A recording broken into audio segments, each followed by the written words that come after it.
Halo rekan-rekan semuanya, apa kabar kalian semua? Semoga selalu dalam keadaan sehat walafiat, dilancarkan segala macam urusan dan aktivitasnya.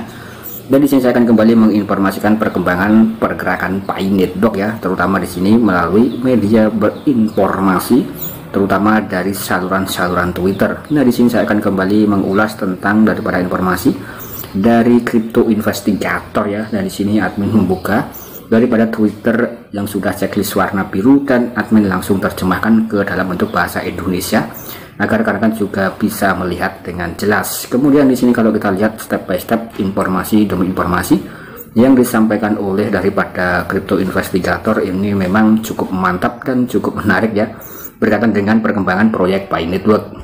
Kemudian di sini informasi yang paling update yang disampaikan oleh Crypto Investigator. Nah, di sini rekan-rekan juga bisa melihat pionir atau pelopor global ini adalah kemajuan KYC saya yang dapat dijawab oleh Dr. Nicholas. Saya harap Anda tidak khawatir bahwa tidak adanya KYC tidak berarti tidak akan ada masa depan.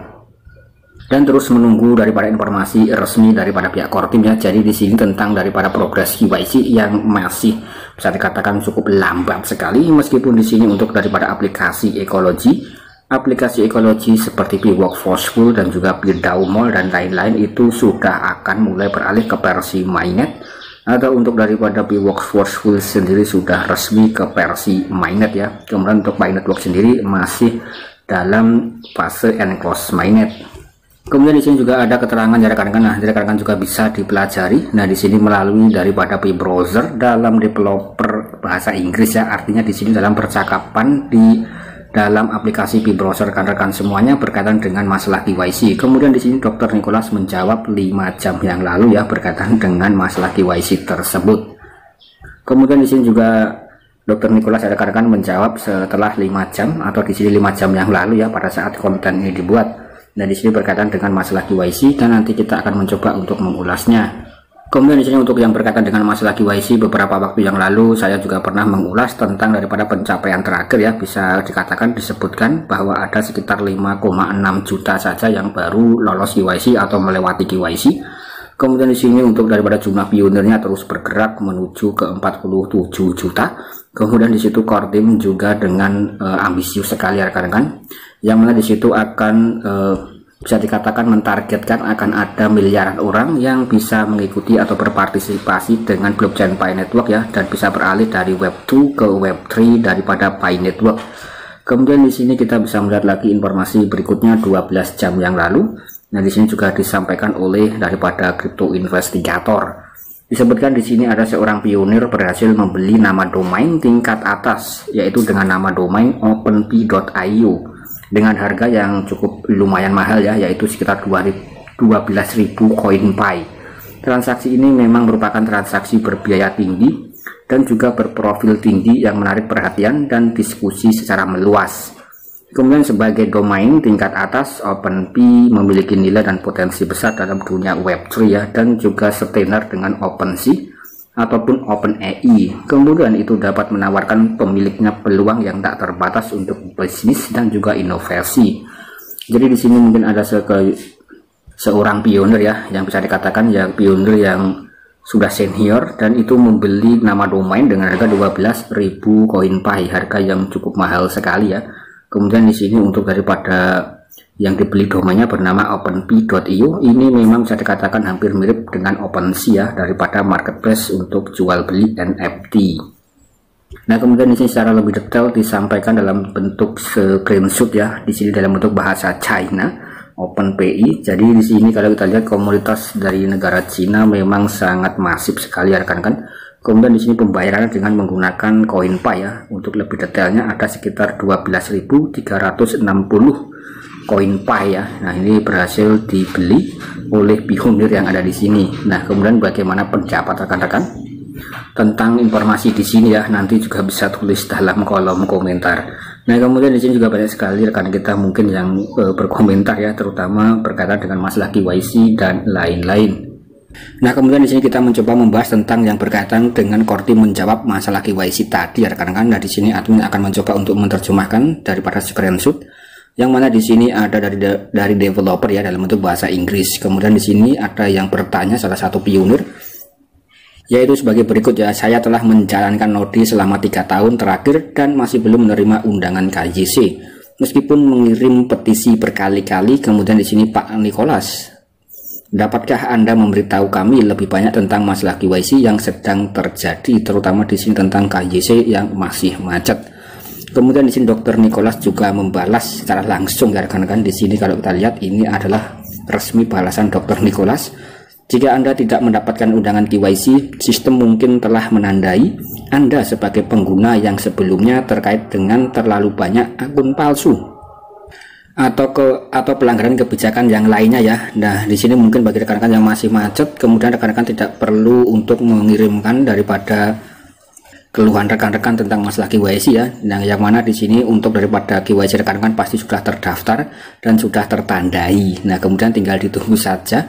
Nah, kemudian di sini juga Kortim membalas ya.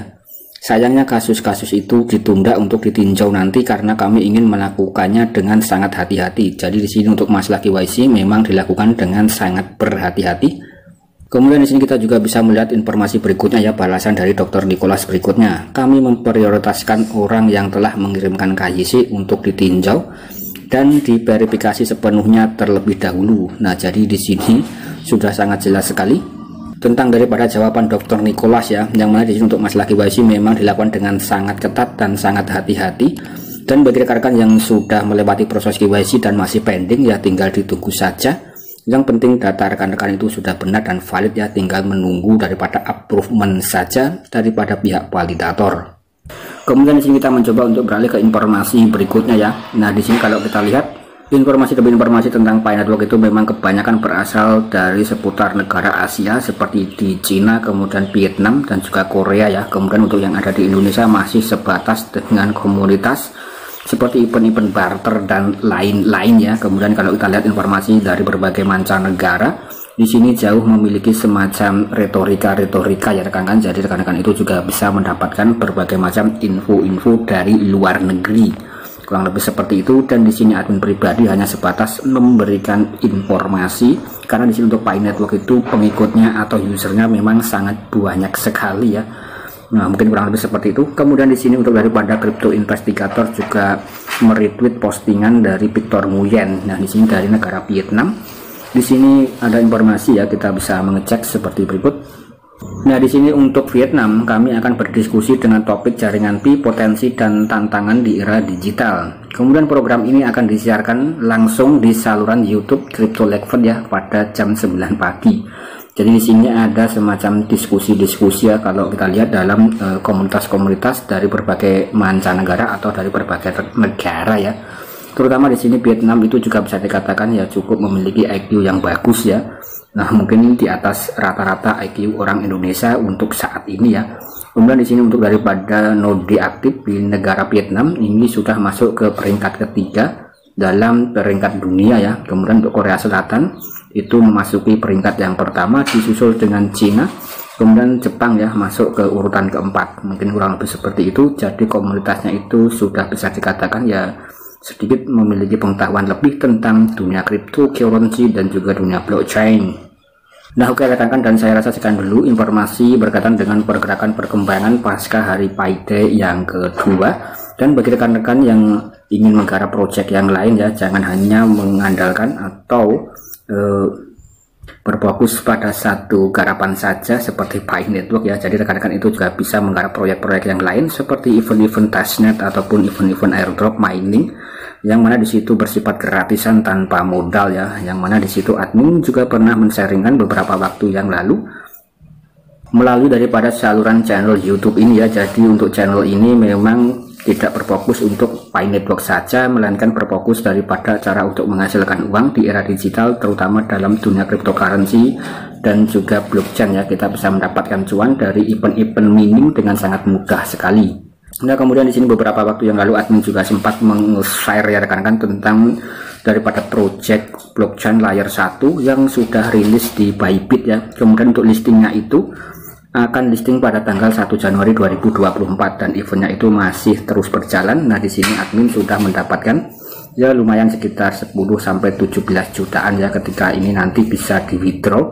dan bisa diklaim ya rekan-rekan, yaitu adalah project daripada MetaTime MTC blockchain layer 1. Ini project blockchain dari negara Turki, kurang lebih seperti itu ya. Jadi di sini untuk proyek-proyek blockchain itu memang sangat banyak sekali, terutama rekan-rekan itu juga bisa mengerjakan semacam event-event testnet ataupun daripada event-event mining ya, yang tentu bisa digarap dengan sangat mudah, kurang lebih seperti itu.